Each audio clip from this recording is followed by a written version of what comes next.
दोस्तों पिछले काफ़ी समय से मैं ईसीजीसी हो गया, यूआईसी हो गया, एनआईसीएल हो गया, उसके बाद अभी कर्नाटका बैंक हो गया, आईडीबीआई बैंक हो गया, इन सारे एग्जाम्स को ही कवर कर पा रहा था।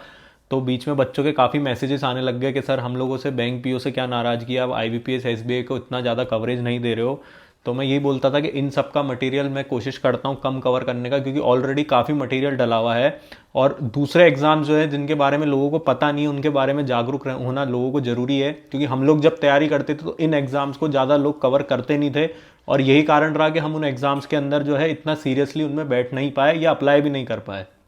तो वो चीज़ मैं नहीं चाहता कि इस जनरेशन के साथ ये चीज़ हो। इसलिए हमारी कोशिश ज़्यादा यही रहती है कि जो ऑफ बीट एग्जाम है हम उनको ज़्यादा कवरेज दें, क्योंकि आईबीपीएस पीओ एसबीआई पीओ के पहले भी काफ़ी वीडियोस बना रखे हैं, और उसके बाद करंट में भी बहुत सारे इन्फ्लुएंसर अच्छे अच्छे वीडियोस इसके बनाते हैं। लेकिन उसके बाद भी बच्चे ने काफ़ी ज़्यादा हम लोगों से गुजारिश करी कि सर मेंस भी अभी इसका आने वाला है, तो एक वीडियो इसका पूरा डिटेल में बना दो, जैसे आपने आईडीबीआई का, ईसीजीसी का, इन सब का बनाया था, ताकि उससे हमें इसकी रियलिटी क्या है अंदर की वो पूरी समझ में आ जाएगी एक ही वीडियो के अंदर। तो वीडियो बड़ा ध्यान से सुनना, मैं एक एक चीज़ आपको स्पष्ट बता दूंगा इसके अंदर कि ये गर्ल कैंडिडेट को कितना सूट करता है, बॉयज़ को कितना सूट करता है, किसकी फैमिली कैसी होगी तो उसके लिए क्या फ़ायदे इसके अंदर रहेंगे। ये सारी चीज़ें हम इसके अंदर डिस्कस करेंगे। देखो, सबसे पहले हम देखते हैं कि जब भी कोई इंसान सिलेक्शन लेता है किसी के अंदर, तो उसके बाद उसको जो सबसे पहली चीज़ होती है वो पोस्टिंग। अब पोस्टिंग जो आईबीपीएस की होती है, इसके अंदर 10-12 जितने भी बैंक्स हैं, तो डिपेंड करता है कि आपके बैंक का मैक्सिमम बिजनेस कहाँ पे है, क्योंकि करंट में नए बच्चे को ये मैक्सिमम चांसेस यही है कि वहीं पोस्टिंग देंगे। जैसे बहुत सारे बैंक साउथ बेस होते हैं, तो आपने देखा होगा अभी लोकल बैंक ऑफिसर के बहुत सारे नोटिफिकेशन आए, जैसे यूनियन बैंक का आया, इंडियन बैंक का आया, आईडीबीआई ने भी अभी लोकल बैंक का निकाला। तो आईडीबीआई तो हालांकि आईबीपीएस के अंदर आता नहीं है, लेकिन फिर भी बहुत सारे बैंक जो है इन्होंने लोकल बैंक की तरफ ये आने वाले समय में आपको जाते हुए दिखेंगे। तो इसका मूलतः कारण ये है कि गवर्नमेंट जॉब को लेके या बैंकिंग जॉब को लेके नॉर्थ और सेंट्रल की जो कंट्री में जो बच्चे हैं उनके अंदर ज़्यादा रुझान रहता है, साउथ के अंदर कम रहता है। और बहुत सारे बैंक्स ऐसे हैं जिनका मैक्सिमम बिजनेस जो है 60% 70% वो साउथ बेस है, और उनको एम्प्लॉयज़ की वहीं पर ज़्यादा ज़रूरत है।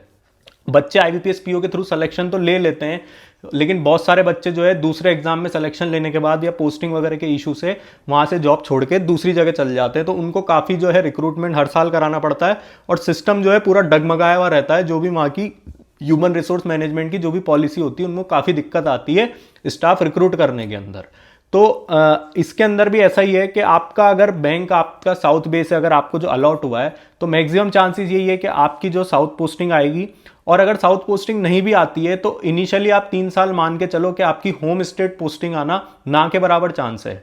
हाँ, अगर आप गर्ल कैंडिडेट हो तो ये जरूर हो सकता है कि नियर बाय जो आपका स्टेट है, जैसे कोई मध्य प्रदेश से बिलोंग करता है तो उसकी राजस्थान पोस्टिंग आ जाए गर्ल कैंडिडेट की। और गर्ल कैंडिडेट में थोड़ा बहुत चांस ये भी रहता है, अगर बैंक की एचआर पॉलिसी थोड़ी लीनियंट है तो उनकी होम स्टेट पोस्टिंग भी आ जाए। अब यहाँ पे सवाल ये होता है कि क्या बॉयज़ की होम स्टेट पोस्टिंग आने का बिल्कुल भी चांस नहीं होता है? हाँ, 4-5% ऐसे उदाहरण मिल जाते हैं कि उनकी होम स्टेट पोस्टिंग आ जाती है। और कई बार ये भी होता है, इतनी सारी गहराई में चीज़ें कोई बताता नहीं है, कि इंटरनली अगर किसी की अप्रोच हो कोई मिनिस्ट्री वगैरह से या बाहर के कोई सोर्स लगवा देते हैं बच्चे, तो इसके अंदर आप सबको पता है कि हिंदुस्तान के अंदर किस तरीके से पोस्टिंग और जॉब्स वगैरह के अंदर ये सारी चीज़ें होती है।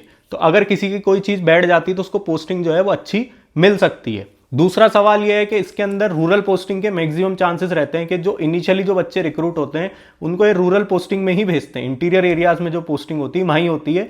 यहाँ पे ऐसा नहीं है कि आपकी पहली पोस्टिंग ही अर्बन एरिया में किसी की हेड ऑफिस में आ जाएगी। आती है बच्चों की, क्योंकि काफ़ी बच्चे बोलेंगे हमारे ये मिलने वाले थे, उनकी हेड ऑफिस पोस्टिंग आ गई, लेकिन वो 5 से 6% रेशियो रहता है कि इनिशियली आपको मेट्रो अर्बन या सेमी अर्बन सिटी में पोस्टिंग दे दे। मैक्सिमम चांसेस यही रहते हैं कि इनके रूरल एरिया के अंदर ही इनकी पोस्टिंग आती है। आपने बहुत सारे बैंकर्स के ब्लॉग भी देखे होंगे, इनिशियली जब उनके 3-4 साल चलते हैं तो वो रूरल एरिया के ब्लॉग्स ही डालते हैं, क्योंकि उनकी पोस्टिंग जो है इनिशियली वहीं आती है। इसके बाद हम देखें कि पोस्टिंग कैसे होती है। जैसे पोस्टिंग इनकी हो गई, इनकी मान लो पोस्टिंग हो गई, तो पोस्टिंग के अंदर जब इनकी पोस्टिंग करी जाती है तो इसके अंदर ऐसा कोई क्राइटेरिया नहीं रहता रैंक वगैरह का कि जिसकी जितनी अच्छी रैंक है, जिसके जितने ज़्यादा मार्क्स है उसको ये पोस्टिंग अच्छी देंगे। इनका सिंपल सा फंडा ये रहता है, ये आईबीपीएस इनको बैंक अलॉट कर देता है, ये उस बैंक की ट्रेनिंग सेंटर पे जाते हैं, वहाँ पे ट्रेनिंग होती है, और ट्रेनिंग खत्म होने के बाद बैंक इनको जो है वो पोस्टिंग अलॉट कर देता है जहाँ जहाँ इनको जिनकी ज़रूरत है, इस हिसाब से इनकी पोस्टिंग होती है। अब रहा सवाल के पोस्टिंग के अंदर ये लोग मतलब ट्रांसफ़र होता है नहीं होता, 3 साल एक ब्रांच आपको दे दी तो आपको वहीं रहना है? नहीं, ऐसा नहीं होता है। काफ़ी बार ऐसा होता है कि आपके 3 साल निकल भी जाते हैं एक ब्रांच में, लेकिन कई बार ऐसा होता है कि 3 साल के अंदर किसी को 4 ब्रांच 5 ब्रांच भी चेंज करनी पड़ जाती है, क्योंकि बैंक के अंदर स्टाफ शॉर्टेज बहुत रहती है। अगर मान लो आपके नियर बाय कोई ब्रांच है 5 किलोमीटर 10 किलोमीटर या कभी कभी 30-30 किलोमीटर पे भी, अगर वहां पे आप कोई स्टाफ नहीं है और बैंक को जरूरत है वहां पे महीने भर के लिए स्टाफ की, तो वो दूसरी ब्रांच से वहां पे स्टाफ डेप्यूटेशन पे अलॉट कर देता है। तो वो भी एक तरीके से आपको ट्रांसफर का ही पार्ट मानना चाहिए, क्योंकि उसके अंदर थोड़ा सा ये होता है कि आप पर्सनली भी और प्रोफेशनली भी थोड़े डिस्टर्ब हो जाते हो, क्योंकि बैंक में एक बार आपकी टीम बन जाती तो काम करने में आपको मजा आने लगता है। तो इसलिए ये चीज दिमाग में मान के चलें कि पोस्टिंग आपकी घर से दूर आएगी, और पोस्टिंग दूर आने के बाद रूरल एरिया में मैक्सिमम चांसेस है आने के, और रूरल एरिया में भी आपको डेप्यूटेशन पे बार बार नियर बाय ब्रांचेस भेजा जा सकता है। ये मैंने पोस्टिंग आपको पूरी डिटेल के अंदर इसमें समझा दी। इसके बाद हम देखते हैं कि वर्क प्रोफाइल क्या होती है इनकी। वर्क प्रोफाइल देखो, इनको मल्टीटास्किंग काम करना होता है। वैसे ऑफिसर की जो प्रोफाइल रहती है बैंकिंग में, मेनली काम डिपॉजिट का रहता है, एडवांसेस का रहता है और रिकवरी का रहता है। अब इसके अंदर जो सबसे ज्यादा स्किलफुल और सबसे ज्यादा, अगर कोई गवर्नमेंट बैंक से प्राइवेट बैंक में या दूसरे कहीं एक्सपीरियंस बेस पे भी जाता है, तो सबसे ज्यादा अगर किसी की वैल्यू रहती है तो जिसको एडवांसेस का काम आता है उसकी वैल्यू ज्यादा रहती है। लेकिन अक्सर हमने देखा है कि प्रोविजन के अंदर ये एडवांसेस एकदम से नहीं देते हैं बच्चों को, क्योंकि ये वो रिस्की रहता है और उसके लिए थोड़ा सा आपको नॉलेज गेन होना और थोड़ा सा ग्रूम होने की जरूरत रहती है एडवांसेस का काम सीखने के लिए। तो एडवांसेस आपको इनिशियल लेवल पे एकदम से नहीं देंगे। डिपॉजिट के अंदर जैसे डिपॉजिट टर्म ही बता रहा है, तो डिपॉजिट पे आपको जो बैंक के अंदर जो डिपॉजिट वगैरह किया जाता है या जो और भी थोड़े बहुत मल्टीटास्किंग काम होते हैं अकाउंट ओपनिंग वगैरह के, वो सारी चीजें इसके अंदर आती है। और तीसरा इसके अंदर रिकवरी रहता है। तो रिकवरी में गर्ल कैंडिडेट को ये मोस्टली नहीं भेजते हैं, रिकवरी वाला डिपार्टमेंट ये बॉयज को ही देते हैं। तो ये रिकवरी वाला पार्ट भी एक रहता है कि जो लोन आपके बैड डेट्स वगैरह में चल जाते हैं, जो एनपी होने वाले होते हैं, कि उनसे अमाउंट रिकवर करवाने का काम जो रहता है वो इनका रहता है।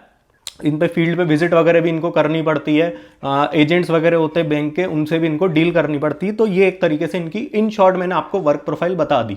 जॉब टाइमिंग्स इनका क्या रहता है, तो जॉब टाइमिंग देखो, जिस दिन आप बैंक में जाओगे आपको पहले दिन ही ये चीज सुनने को मिल जाएगी। हो सकता है मैं यूट्यूब पे बोल रहा हूं तो आपको कड़वा लग रहा हो, कि बैंक में आने का टाइम होता है, जाने का कोई टाइम नहीं होता है। ये वेरी करता है branch to branch, bank to bank, manager to manager, बहुत सारी चीजें इसके अंदर रहती है। कई बार ब्रांच बहुत टफ होती है लेकिन मैनेजर इतना अच्छा होता है कि वो चीजें हैंडल कर लेता है और स्टाफ 6:30 निकल जाता है। कई बार ब्रांच इतनी ज्यादा टफ होती है कि मैनेजर अच्छा होने के बावजूद भी वो 8 बजे पहले स्टाफ को छोड़ नहीं पाता है।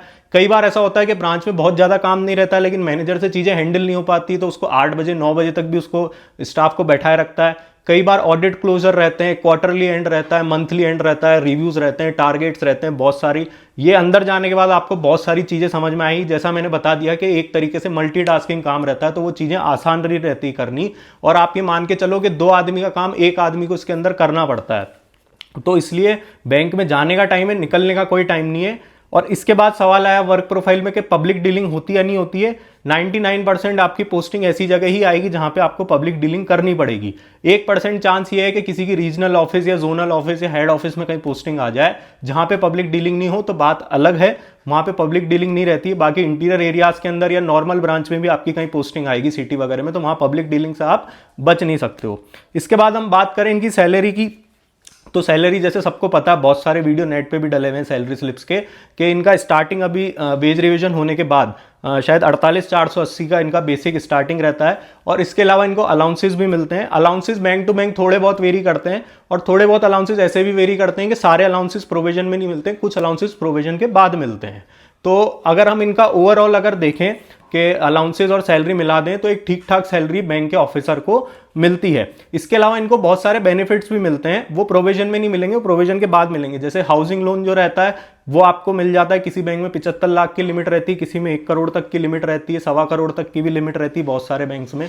तो हाउसिंग लोन जो रहता है वो आपको सिंपल इंटरेस्ट पे मिल जाता है, और आपको जो है जैसे कंपाउंडिंग वगैरह का जो इफेक्ट पड़ता है अगर आप नॉर्मली हाउसिंग लोन लो अगर एज अ कस्टमर, तो उससे आप बच जाते हो, उससे काफी फायदा होता है। और जो लोग गरीब वर्ग से आते हैं जिनके पास अच्छा घर नहीं है रहने को, इसीलिए यही एक बहुत बड़ा कारण है कि वो बैंक की जॉब के लिए बहुत ज्यादा ललायित रहते हैं, क्योंकि हाउसिंग लोन उनको बहुत सस्ते में मिल जाता है कंपैरेटिवली कस्टमर के।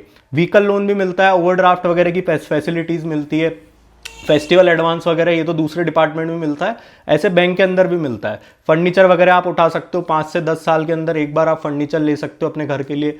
हर बैंक का अलग रहता है, कहीं 1.5 लाख, कहीं 2 लाख, कहीं 1.25 लाख, ऐसे अलग अलग इसके अंदर स्कीम्स रहती है। पर ओवरऑल अगर हम इनका पे स्ट्रक्चर देखें तो इतना खराब नहीं होता है। एक न्यू ज्वाइनी के लिए जो एक अनएम्प्लॉयड है उसके लिए इनका पे स्ट्रक्चर काफी सही रहता है। इसके बाद जॉब टाइमिंग मैंने बता दिया। आप 5 डे वीक का ये रहता है कि सेकंड और फोर्थ सैटरडे जो है वो बैंकिंग में ऑफ रहता है, और आपका थर्ड सैटरडे और फर्स्ट सैटरडे जो रहेगा, या फिफ्थ अगर आता है मंथ के अंदर, तो उसके अंदर आपको बैंक जाना पड़ेगा। केवल सेकंड और फोर्थ ऑफ रहेगा। अभी तक इनका 5 डे वीक हो नहीं पाया है। और कई बार सैटरडे संडे भी अगर आपके पास काम का प्रेशर बहुत ज़्यादा है, अगर मार्च एंडिंग है या क्वार्टर एंडिंग है और आपकी ब्रांच बड़ी है या कोई ऑडिट चल रही है, तो आपको कई बार जाना पड़ सकता है वहाँ पे। इसके लिए मेंटली प्रिपेयर रहना। इसके बाद अगर हम देखें तो लीव्स कितनी मिलती है, तो लीव्स प्रोबेशन के अंदर तो आपको लीव्स बहुत ज़्यादा नहीं मिलेगी, अगर आप ये उम्मीद कर रहे हैं कि प्रोविजन में बहुत लीव मिल जाए।